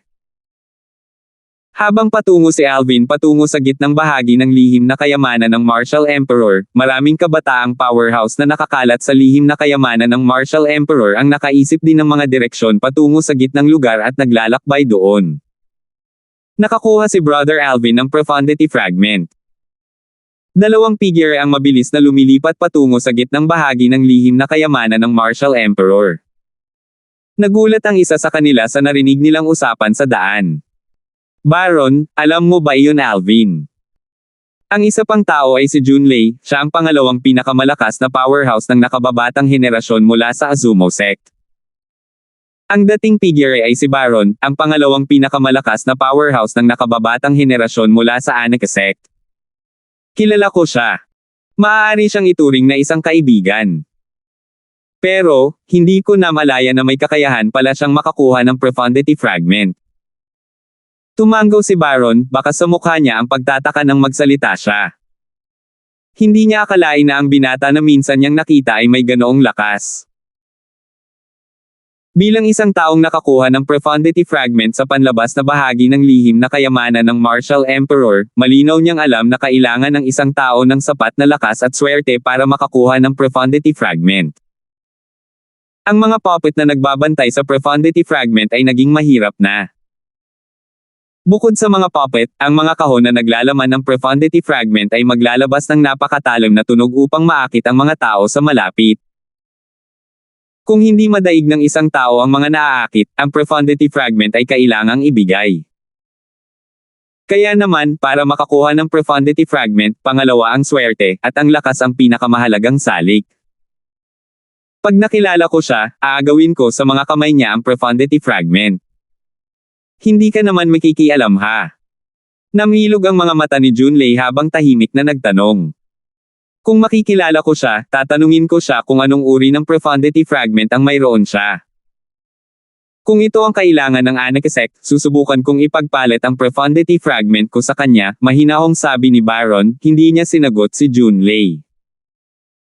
Lumiwanag ang mga mata ni Junlei nang marinig ang kanyang mga sinabi. Ang Profundity Fragment ni Baron ang talagang kailangan niya, ngunit hindi niya ito makuha kay Baron. Kung nahulog ito sa mga kamay ng disipulo ng 5-element sect na mula sa isang third-rate na puwersa, madali itong maaga niya, tama ba? Isang batang disipulo mula sa isang third-rate na puwersa, kahit na siya ang pinakamalakas na tao sa mga nakababatang henerasyon ng mga third-rate na puwersa, hindi siya magiging mas mahusay kaysa sa pangalawang pinakamalakas na tao mula sa Azumo Sect, isang pangalawang rate na puwersa. Si Junlei ay lubos na nagtitiwala sa kanyang lakas. Ngayon, sana ang Profundity Fragment sa mga kamay ni Alvin ang kailangan ng Aneka Sect. Kahit hindi, aagawin ko pa rin ang Profundity Fragment sa mga kamay niya. Bulong ni Junlei habang kumikinang ang malamig na liwanag sa kanyang mga mata. Ang isang langgam mula sa isang third-rate na puwersa ay hindi kwalipikadong magkaroon ng isang Profundity Fragment. Shoo! Shoo! Mabilis na kumilos sina Baron at Junlei habang patungo sila sa gitnang bahagi ng lihim na kayamanan ng Martial Emperor. Kasabay nito, marami rin ang iba pang mga tao na naglalakbay sa gitnang lugar. Shoo! Isang pulang mainit na figure na napapalibutan ng nag-aapoy na aura ang kumislap ng ilang kuweba sa isang kisap mata. Napakabilis ng takbo kaya napahiya ang ilang mga batang powerhouse sa daan. Dapat papunta na rin si Kuya Alvin sa central area diba? Ang figurang dumaan ay isang babaeng nakasuot ng pula. Para siyang duwende na sumasayaw sa apoy nang lumipad siya, napakaganda at kaakit-akit. Tumingin siya sa paligid ng 20. May kaunting pag-asa sa pagitan ng kanyang mga kilay habang nagmamadaling naglalakbay. Sa isip niya, lumitaw ang figure ng isang binata na nakasuot ng purple. Pinamulahan siya nito, at mukhang nakakaaliw. Shoo! Shoo! Sa kabilang panig ng lihim na kayamanan ng Martial Emperor, dalawang anino ang lumipad ng magkatabi sa napakabilis na bilis. May isang binata na nakapula at isang binata na nakablo na magkamukha. Halata namang kambal sila. Gayunpaman, magkaiba sila ng mga ekspresyon sa kanilang mga mukha. Ang kabataang nakasuot ng pula ay nagpapahayag sa patuloy na pagbabago ng mga ekspresyon, samantalang ang mukha ng binata na nakasuot ng asul ay sobrang lamig at nanatiling pareho mula sa simula. Nakakuha si Alvin ng Profundity Fragment. Bakas ang pagkagulat sa mukha ng binata na nakasuot ng pula.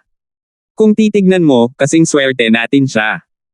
Nakataas ang kilay ng binata na nakasuot ng asul ngunit nanatiling tahimik.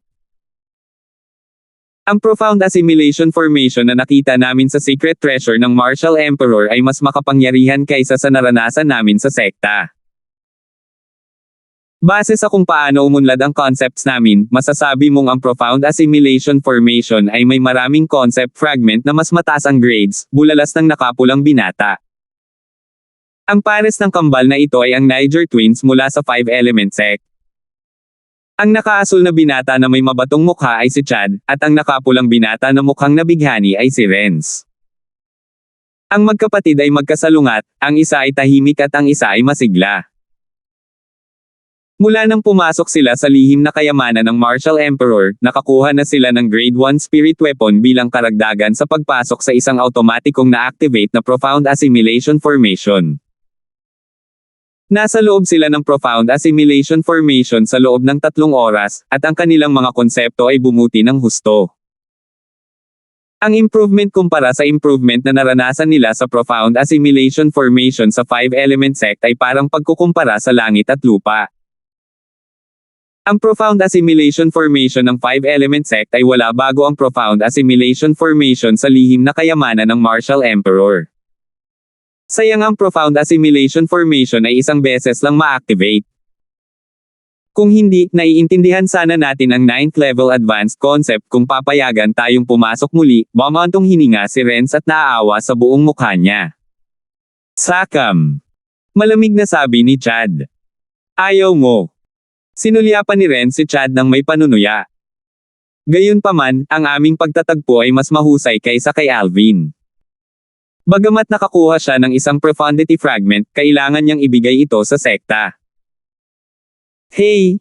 Napakahirap manatiling buhay, sabi ni Chad ng ilang salita, pinahahalagahan niya ang kanyang mga salita na tila ito ay ginto. Oo. Hindi namin inaasahan na ang mga pumasok mula sa kabilang pasukan ng lihim na kayamanan ng Martial Emperor ay mula sa second-rate forces. Tumango si Renz na may nag-aalalang mukha. 974. Dahil nabalitaan nila ang tungkol kay Alvin na nakakuha ng Profundity Fragment, ang mga batang powerhouse mula sa second-rate na puwersa ay dapat na narinig din ito. Kailangang maging target ng lahat si Alvin. Hindi ito mahirap hulaan. Bagamat malakas si Alvin, natatakot ako na hindi siya makakalaban sa nangungunang mga young powerhouses mula sa second-rate forces. Huminga ng malalim si Renz. Ang kanyang tono ay puno ng takot para sa ilang nangungunang mga batang powerhouses mula sa pangalawang rate na puwersa. Sa kanyang kasalukuyang lakas, madali niyang makuha ang karaniwang mga batang powerhouse mula sa mga second-rate na puwersa. Gayunpaman, wala siyang kumpiyansa na manalo laban sa mga nangungunang mga young powerhouses mula sa second-rate na puwersa. Bukod sa pagkakaroon ng isang Martial Emperor powerhouse sa kanilang mga sekta, ang second-rate na puwersa ay second-rate na puwersa dahil ang mga kultivasyon ng mga batang powerhouse ay mas mahusay kaysa sa cultivation ng mga third-rate na puwersa tulad ng 5-element sect. For once, tumango si Chad at sumang-ayon kay Renz. Samantala, sa buong paligid ng lihim na kayamanan ng Martial Emperor, parami ng parami ang mga tao na nakaisip ng mga direksyon patungo sa gitnang lugar at naglalakbay doon. Sa kanyang pagpunta sa gitnang lugar ng lihim na kayamanan ng Martial Emperor, si Alvin na nagmamadaling naglalakbay ay lumipad sa isang kuweba at nakakita ng tatlong napakapamilyar na figure na lumilitaw sa malayo. Lumilipad silang tatlo sa parehong direksyon kung saan siya, halatang patungo sila sa gitnang bahagi ng lihim na kayamanan ng Martial Emperor. Dindo, Lizardo, Kuya Zhang. Ang bilis ni Alvin ay kasing bilis ng kidlat na abutan niya na parang multo. Nakangiti siya at nag-hello pagdating sa gilid nila.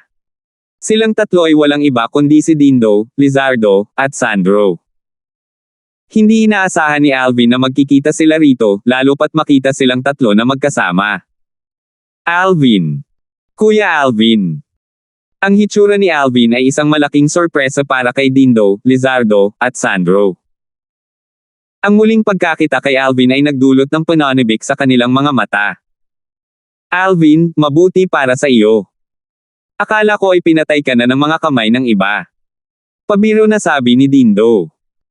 Alvin, nakakuha ka ba talaga ng profundity fragment?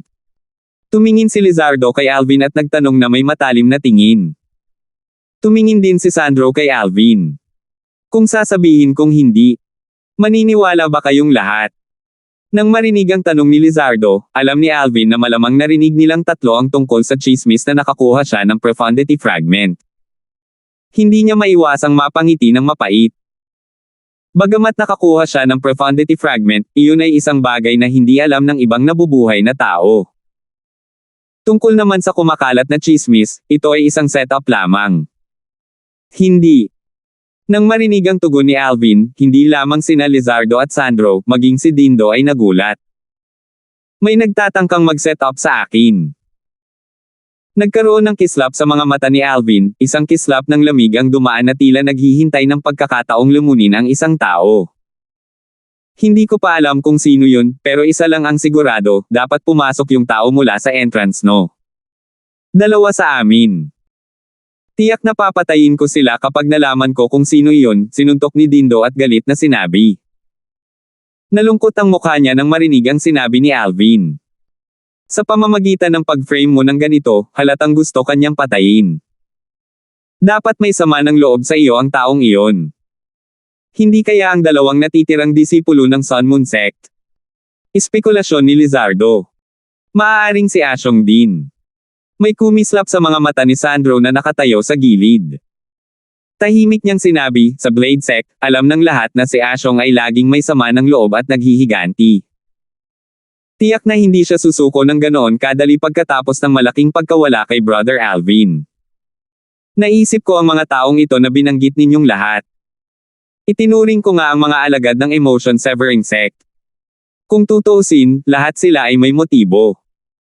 Hindi naman kailangang magtanim ng sama ng loob sa akin ang bumukod sa akin. Baka puro selos lang iyon, at ayaw lang nilang makaligtas ako sa ekspedisyong ito sa Martial Emperor's Darfield Secret at dahan-daang ibinahagi ni Alvin ang lihim ng kanyang tie treasure. Agad na tumahimik si Dindo at ang iba pa. Talagang mapanlin lang ang taong iyon. Sa isang parirala, inilagay kanya sa panganib. Ngayon, malamang na hinahanap ka ng mga kabataang powerhouse na iyon mula sa mga second-rate na puwersa, sabi ni Dindo na may naaalarmang ekspresyon.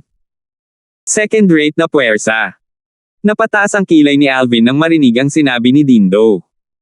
Wala sa mga alagad ng pangalawang antas na puwersa na kanyang nakilala at nakipaglaban ang katapat para sa kanya. Lahat sila ay namatay sa kanyang mga kamay. Kahit na si Baron na iyon mula sa Anarchy Sect. Sa lakas ko ngayon, hindi dapat mahirap manalo sa kanya. Walang kamalay-malay na naisip ni Alvin si Baron na dati niyang nakilala. Noong panahong iyon, natuklasan ng kanyang spiritual energy na si Baron ay isang third-level void transformation martial artist. Wala siyang gaanong kumpiyansa na manalo sa isang labanan laban kay Baron noon, ngunit nagbago ang mga bagay. Maliban kung si Baron ay nagkaroon ng isang hindi inaasahang pagkikita, hindi siya magiging katapat ni Alvin. Magkasama silang apat na naglakbay patungo sa gitnang bahagi ng lihim na kayamanan ng Martial Emperor. Habang nasa daan, nagtatakang nagtanong si Dindo, Alvin, may iba ka pa bang napala sa daan? Hindi naman masyadong masama. Nakakuha ako ng fragment ng 9th level Earth concept at isang spirit fruit, sabi ni Alvin habang nakangiti, hindi niya binanggit ang insidente sa 7th level Monarch Stage Earth Profundity fragment. Kung hindi, aaminin niyang totoo ang chismis. Kung gayon, hindi siya binabalangkas ng taong iyon ngunit sasabihin sana niya ang totoo. Hindi yun isang bagay na gusto niyang makita. Kumusta naman kayong lahat? Matapos sabihin sa kanila ni Alvin ang tungkol sa kanyang pagkuha, tiningnan niya si Dindo at ang dalawa pang iba at nagtanong, paano kayo nagkakilala? Nauna kong nakilala si Lizardo, sabi ni Dindo. Oo. Tumanggaw si Lizardo. Pagkatapos noon, nakilala namin ni Dindo si Kuya Zhang ng magkasama, at nagpasya kaming maglakbay ng magkasama. May mga bagay kaming nakuha. Sa ngayon, nakuha namin ang lahat ng mga fragment ng 9th level concept na magagamit para sa aming tatlo. Mukhang isang mabungang paglalakbay para sa inyong tatlo, nakangiting sabi ni Alvin. Alvin, hindi mo alam. Bukod sa mga iyon, nakatagpo tayo ng profundity fragment. Ito ay isang 8th level Monarch Stage Wind Profundity fragment. Sabi ni Dindo at sabay bumantong hininga, bakas ng panghihinayang ang mukha niya. 8th level Monarch Stage Wind Profundity fragment. Nagulat si Alvin nang marinig niya ang pahayag ni Dindo.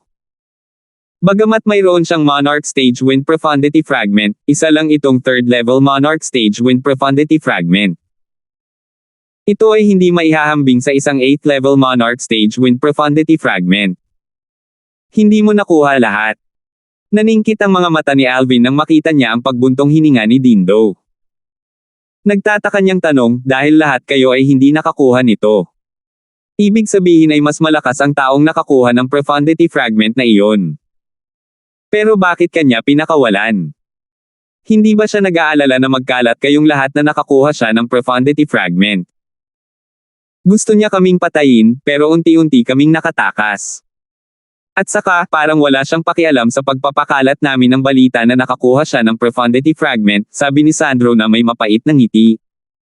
Anong ibig sabihin nito? Si Alvin ay natigilan, ang kanyang mukha ay puno ng mga tanong. Sa kanyang opinyon, dahil sinubukan ng tao na patayin sina Dindo, Lizardo, at Sandro, nangangahulugan iyon na nag-aalala siyang ipagkalat ng tatlo ang balita na nakakuha siya ng profundity fragment. Gayunpaman, bakit sinabi ni Sandro na wala siyang pakialam? Hindi ba ito magkasalungat? Di nagtagal, sa wakas ay naunawaan ni Alvin matapos makinig sa paliwanag ni Lizardo. What you mean is, he just stopped his feet, at ilang disciples mula sa Azumo sect at Anaka sect ang napatay. Hindi napigilan ni Alvin na huminga ng malalim. Batay sa paliwanag ni Lizardo at ng iba pa, nalaman niya na ang ilang mga Azumo sect at mga alagad ng Anaka sect ay ang pinakamahina sa mga disipulo ng second-rate forces na pumasok sa lihim na kayamanan ng Martial Emperor. Gayunpaman, nagawa nilang patayin ang nakaitim na binata na iyon sa isang paalamang ng kanyang mga paa at muntik nang mapatay si Lizardo at ang iba pa. Nakaramdam siya ng gulat mula sa kaibuturan ng kanyang puso. Napuno ng takot ang mukha ni Dindo habang sinabi niya, ang lakas ng taong iyon ay dapat na nasa pangalawa o ikatlong antas na void transformation. Higit sa lahat, naiintindihan niya ang Earth concept at maaaring makakuha ng suporta mula sa Earth energy. Ayon sa sinabi mo, isa siyang 3rd level void transformation martial artist. Bukod pa rito, ang Earth concept na naintindihan niya ay nasa 3rd level advanced man lang o mas mataas, hula ni Alvin habang tinutukoy niya ang karanasan sa mga alaala ng Rebirth Martial Emperor. Kalimutan mo na to, wag mo siyang banggitin. Malas ako. Umiling si Dindo. Alvin, kumalat na ang balita tungkol sa pagkakaroon mo ng profundity fragment. Siguro dapat kang lumayo sa gitnang bahagi ng lihim na kayamanan ng Martial Emperor. Tama. Alvin, ang dapat mong gawin ngayon ay protektahan ang iyong sarili. Sumang-ayon si Lizardo. Brother Alvin, sa palagay ko ay hindi ka na rin dapat pumunta. Kapag nandoon ka na, ang kasakiman ng tao ay gagawin kang halatang target ng lahat, dagdag ni Sandro. Uminit ang puso ni Alvin matapos pakinggan ang mga alalahanin nilang tatlo. Nang may gusto siyang sabihin, Heng, ikaw si Alvin. Isang malamig na hump ang tumunog mula sa pagbubukas ng isang kuweba sa harapan nila, at malinaw itong kumalat sa mga tainga ni Alvin. Kasunod nito, nakita ni Alvin ang isang itim na figure na lumitaw sa landas na kanilang tinatahak. Ito ay isang binata na nakasuot ng itim na may walang pakialam na ekspresyon. Ang kanyang mga mata ay tila mapurol, ngunit sa katunayan, ito ay nagtago ng isang pagpatay na layunin at nagbigay ng isang hindi nakikitang pakiramdam ng pang-aapi. Itinaas ni Alvin ang kanyang kilay at pinahaba ang kanyang espiritual na enerhiya. Sinadya niyang kilalanin ang cultivation ng kanyang kalaban. Ikaw kasi. Sa sandaling iyon, ang mga hiyawan ni Dindo, Lizardo, at Sandro ay nagulat kay Alvin. Ang kanyang espiritual na enerhiya ay halos gumuho, at ang kanyang puso ay napuno ng kuryosidad. Kilala ba nila ang binata na nakaitim? Alvin, siya ang taong binanggit namin dati. Ngunit hindi namin inaasahan na nasa malapit siya at nakikinig sa aming pag-uusap, sinagot ni Lizardo ang tanong sa isip ni Alvin gamit ang voice transmission. Kung gayon, kasama niya ang 8th level Monarch Stage Wind Profundity Fragment. Nang marinig ang sinabi ni Lizardo, tinitigan ni Alvin ang binata na nakasuot ng itim na humaharang sa kanilang daraanan ng may matalim na tingin. Kitang-kita sa kaibuturan ng kanyang mga mata ang kanyang layuning pumatay. 975. Habang tinitingnan ni Alvin ang binata na may itim na damit na kumikislap sa kanyang mga mata, ang tingin ng binata na nakasuot ng itim na tingin sa kanya ay napuno din ng parehong malayong layunin na pumatay na para bang lalamunan niya ang isang tao. Bukod sa killing intent, makikita rin ang kasakiman sa tingin ng binata na nakaitim. Mukhang narinig na rin niya ang balita tungkol sa pagkuha ko ng profundity fragment. Matalino si Alvin kaya hindi niya pinalampas ang kasakiman sa lalim ng mga mata ng binata na nakasuot ng itim.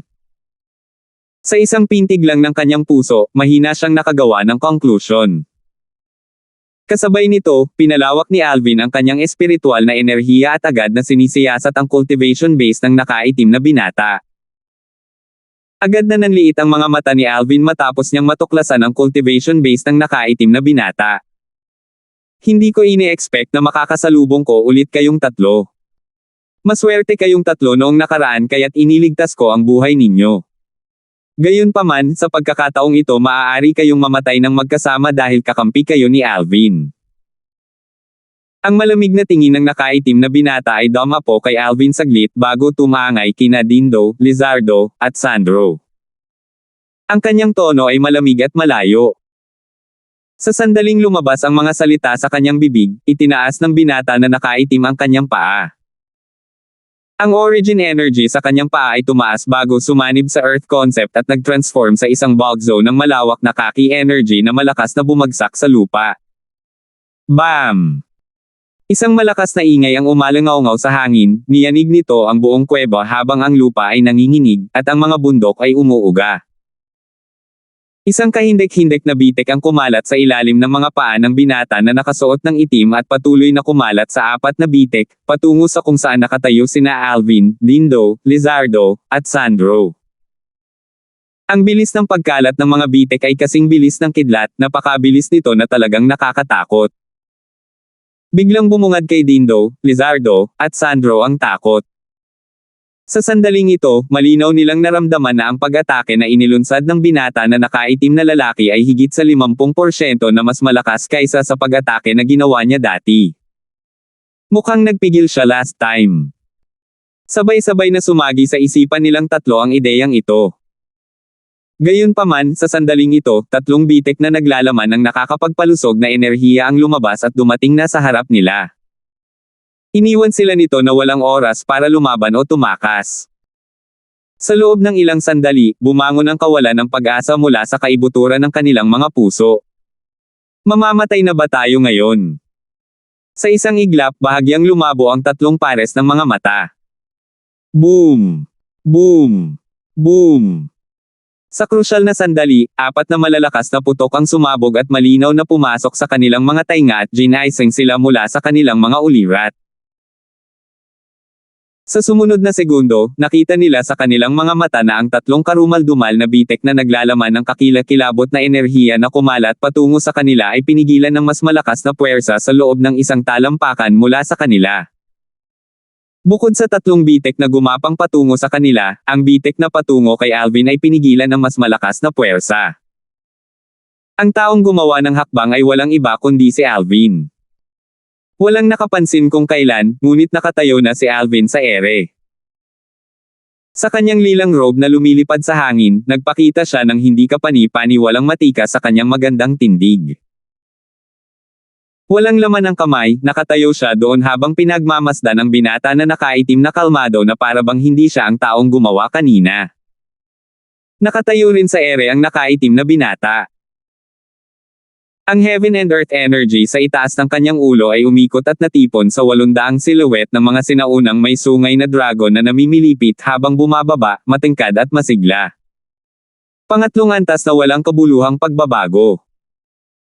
Kanina nang pinalawig ni Alvin ang kanyang espiritual na enerhiya, agad niyang natuklasan ang cultivation base ng binata na nakaitim na nakasuot. Third level advanced earth concept. Sa kasalukuyan, nababasa pa niya ang antas ng earth concept na naintindihan ng binata na nakasuot ng itim ng ilunsad ng binata na nakaitim ang kanyang pag-atake. Ang lakas ng 800 ancient horned dragons.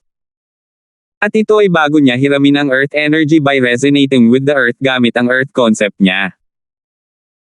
Kung hihiramin niya ang earth energy, kaya niyang palayasin ang lakas ng 1,000 ancient horned dragons kahit na hindi umaasa sa spirit weapon. Bagamat nanatiling kalmado ang tingin ni Alvin, hindi niya maiwasang mamangha sa kanyang puso. Kung ang third level advanced earth concept ay ilalabas, ito ay katumbas ng lakas ng 400 sinaunang may sungay na dragon. Kung hiniram niya ang earth energy, magkakaroon siya ng karagdagang 50% na lakas na katumbas ng lakas ng 200 sinaunang may sungay na dragon. Kasama ng kanyang 4th level void transformations origin energy, TN, Mr. Author might have made a mistake over here. Sa ilang talata lang sa itaas, nakasaad na ang cultivation base ng black-clad na binata ay nasa 3rd level pero ngayon ay naging 4th level na may lakas ng 400 sinaunang sungay na may sungay ng sungay 00 sinaunang lalaking may sungay na dragon 10 sinaunang tao. Mga dragon na hindi pa nagdaragdag ng espiritong sandata. Bahagyang nagbago ang orihinal na kalmado at kalmadong ekspresyon ng nakaitim na binata matapos pigilan ni Alvin ang kanyang 4 na alon ng enerhiya. Kasing bilis ng kidlat ang galaw ng kabilang partido. Nang hindi kailangan na pakilyusan ang kanyang heaven and earth energy para mabuo ang heaven and earth phenomenon, napigilan na niya ang sarili niyang enerhiya. Ligtas na ipagpalagay na ang lakas ng taong ito ay mas malaki kaysa sa lakas ng 800 sinaunang sungay na dragon na ipinakita niya kanina. Kahit na ang kabilang partido ay hindi gumamit ng anumang espiritong sandata tulad niya, hindi siya natakot. Ito ay dahil hindi niya hiniram ang earth energy para gumawa ng kanyang paglipat. Kung hiniram niya ang earth energy, ang kanyang earth concept ay magkakaroon ng karagdagang lakas ng 200 ancient horned dragons. Naniniwala siya sa oras na iyon, itong binata na nakasuot ng purple na nauna sa kanya ay hindi na magiging kalaban niya, at haantong sa ilalim ng kanyang mga paa. No wonder na makakakuha ka ng profundity fragment. Mukhang minamaliit kita. Nang muling tumingin kay Alvin ang nakaitim na binata, ang kanyang mukha ay nanambalik ang kalmado, ngunit may kaunting solemna pa rin sa lalim ng kanyang titig. Talagang sineseryoso niya si Alvin bilang kanyang kalaban ngayon. Ang lakas ni Alvin. Nang makita ni Dindo ang 800 silhouette ng mga sinaunang may sungay na dragon na lumitaw sa itaas ng ulo ng binata na nakasuot ng itim, ang kanyang mga mata ay hindi maiwasang pumikit. Gayunpaman, sa sandaling bumalik siya sa kanyang katinoan, agad na nalipat ang kanyang atensyon sa lilang figurang iyon na umaaligid sa hangin. Sa sandaling ito, isang purple na silhouette lang ay sapat na para magmukhang marilag sa mga mata ni Dindo. Ang lakas ng 800 sinaunang may sungay na dragon ay talagang masusupol ni Alvin sa pamamagitan lamang ng pag-angat ng kanyang kamay. At saka, hindi siya gumagamit ng kahit anong spirit weapon. Ang tanging naramdaman ni Dindo ay ang kanyang nakakatakot na mabilis na tibok ng puso. Sa loob ng mahabang panahon, hindi niya matanggap ang nakakagulat na katotohanang ito. Bagamat hindi niya masyadong alam ang background ni Alvin, naramdaman niya na ang lakas na ipinakita ni Alvin ngayon ay lubos na naiiba sa lakas na ipinakita niya noon. Para bang ang lakas ay mula sa ibang tao. Napakaikling panahon lamang iyon, at ang lakas ni Alvin ay napakalakas na ngayon. Bago ito, sinabi nga ni Alvin na nakakuha siya ng isang espiritong prutas. Hindi kaya ang bunga ng espirito ang tumulong sa kanya sa tagumpay na ito? Kasabay nito, hindi maiwasan ni Dindo na mag-isip-isip sa sarili. Sabay ding dama po ang mga tingin ni Lizardo at Sandro kay Alvin. Nagniningning ang kanilang mga mata na may masalimuot na liwanag. Kung ikukumpara kay Dindo, nauna nilang kilala si Alvin, at halos araw-araw nilang pinapanood ang paglaki niya. Sa sandaling ito, mas lumawak ang agwat sa pagitan nila ni Alvin. Halos masuffocate sila ng ganoong gap. Gayunpaman, kahit na ang iyong lakas ay lubos na kahanga-hanga, kailangan mo pa ring mamatay ngayon. Hindi lamang ikaw, ang iyong tatlo pang kaibigan ay kailangang mamatay din. Habang lumalamig ang tingin ng nakaitim na binata, ang enerhiya ng kaki sa kanyang katawan ay nanginginig ng marahas bago gumawa ng espesyal na koneksyon sa buong yungib. Pagkaraan ng ilang sandali, sumirit ang kaki energy sa kanyang katawan. Kasabay nito, isa pang 200 silhouette ng mga sinaunang may sungay na dragon ang lumitaw sa itaas ng kanyang ulo. Sa sandaling ang eksena ay pumasok sa mga tanawin ni Dindo at ng iba pang 2 tao, sila ay napuno ng pagkamangha. Ang lakas mula sa Earth Energy ay hindi bahagi ng 800 silhouette ng mga sinaunang may sungay na dragon na ipinakita niya kanina. Agad na nanliit ang mga mata ni Dindo. Pagkatapos niyang hiramin ang Earth Energy, ang buong lakas niya ay katumbas ng 1,000 Ancient Horned Dragons. At lahat ng ito ay walang tulong ng kanyang spirit weapon. Kapag ginamit niya ang kanyang spirit weapon, I wonder how strong he'll be. Pinaikit ni Lizardo at Sandro ang kanilang mga mata. Lumakas ang tibok ng kanilang puso, at ang takbo ay naging mas mabilis habang lumilipas ang panahon. Hindi sila nakahinga ng matagal. Walang nakakaalam kung kailan, ngunit sumilay na ang isang mapait na ngiti sa gilid ng kanilang mga bibig. Hindi nakakagulat pagkatapos niyang makita ang kanyang lakas na pinigilan ni Alvin, hindi lang siya umatras, wala man lang gulat sa kanyang mukha. Ang lumabas, hindi pa niya hiniram ang Earth Energy. Bumangon ang kawalan ng pag-asa sa mga puso ni Dindo, Lizardo, at Sandro. Bagamat napakalakas ng lakas na ipinakita ni Alvin kanina, hindi nila akalain na matatalo ni Alvin ang binata na nakasuot ng itim na nakapagpakita ng lakas ng 1,000 sinaunang may sungay na dragon nang walang tulong ng anumang espiritong sandata. Walang nakaalam kung kailan, ngunit isang dambuhalang martilyo ang biglang lumitaw sa kamay ng binata na nakasuot ng itim. Sa sandaling lumitaw ang dambuhalang martilyo, agad itong nasagasaan ng enerhiya ng kaki habang naglalabas ito ng mga alon ng malupit na aura. Whoosh! Sa susunod na sandali, ang langit at lupa sa itaas ng nakaitim na binata ay umikot muli at ang karagdagang 350 higit sa mga silhouette ng mga sinaunang may sungay na dragon ay lumitaw muli ng napakabilis sa gilid ng 1,000 silhouette ng mga sinaunang may sungay na dragon. Ang nakaitim na binata ay may cultivation base sa 3rd level void transformation. Nang ilabas niya ang lahat ng kanyang origin energy, ito ay katumbas ng lakas ng 400 sinaunang may sungay na dragon. Ang dambuhalang martilyo na ito ay nagbigay ng lakas ng 350 sinaunang sungay na dragon sa itim na nakasuot na binata batay sa 400 sinaunang sungay na dragon. Madaling matukoy ng isang tao ang grado ng sandata na ito. Isang boost ng 88%. Grade 1 spirit weapon iyon. Sabay-sabay na pinaikit ni Alvin ang kanyang mga mata. Agad niyang nakita ang grado ng napakalaking martilyo sa kamay ng binata na nakasuot ng itim. Ito ay isang grade 1 spirit weapon. Nakatayo doon ang nakaitim na binata habang hawak niya ang dambuhalang martilyo. Ang malawak na kaki energy ay lumabas sa kanyang katawan. Gamit ang dambuhalang martilyo sa kanyang kamay bilang sentro, ito ay naging puyo ng tubig. Habang lumalawak ang vortex, nagdulot ito ng isang serye ng mahinang tunog ng pagsabog. Nang kumalat ang malawak na enerhiya sa lupa ng yungib, nagsimulang gumuho ang lupa at kumalat ang mga makakapal na bitek na parang isang malaking sapot ng gagamba. Bukod pa riyan, ang mga bugzo ng bagyo ay humampas sa lahat ng direksyon kasama ang nakaitim na binata sa gitna, at kumalat ito sa buong yungib sa isang kisap lang ng mata. Nagdulot ito ng malakas na pag-ihip ng hangin sa mga damit ni Alvin at ang tatlo pang iba.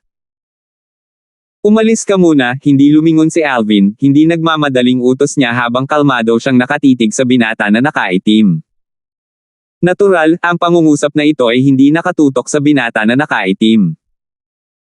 Sa sandaling marinig ito ni Dindo at ng iba pang dalawa, nagpalitan sila ng tingin bago nakahinga ng maluwag at umalis sa yungib.